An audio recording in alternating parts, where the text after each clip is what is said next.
Well, a program in Fulton County is feeding families by not only giving them fresh produce, but also actually teaching them how to make the most of it. So it's called the Fulton Fresh Mobile Market. This program targets food deserts where fresh fruit and vegetables may not always be accessible. 11 Alive's Joe Ripley shows us the growing impact.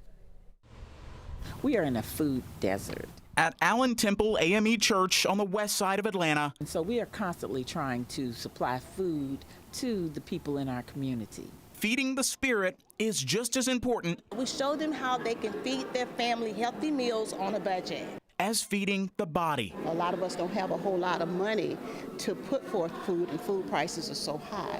So this kind of supplement. You got to try. Daryl Moss drove in from South Fulton for a bite and a morsel of wisdom. The sodium intake and how you should be preparing for what you should be buying, reading labels, because a lot of people don't know that and that they need to be doing those things. Von Baker runs the Fulton Fresh Mobile Market, a program cooked up in partnership with the UGA Extension Office. It serves hundreds of people across the county in food deserts where mainstream grocery stores are a mile or more away. When citizens consume fresh produce, they help to reduce the incidence of diabetes, high cholesterol, hypertension, and also they learn here how to prepare healthy recipes with low or no sodium for their families.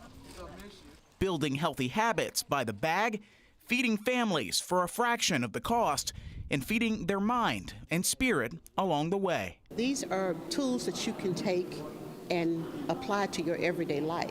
Fulton County invests about $250,000 in its Fresh Mobile Market program.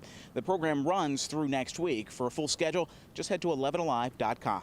In Atlanta, Joe Ripley, 11 Alive News. And that is so important for that community, especially a lot of the seniors that we just saw in Joe's story who maybe don't have transportation or access to that food elsewhere. And I mean, you could even do a much bigger story on the issue of food deserts around the state. So it's nice to see that at least one area is being helped. Yep. There's still a lot that needs to be done. Love to see that.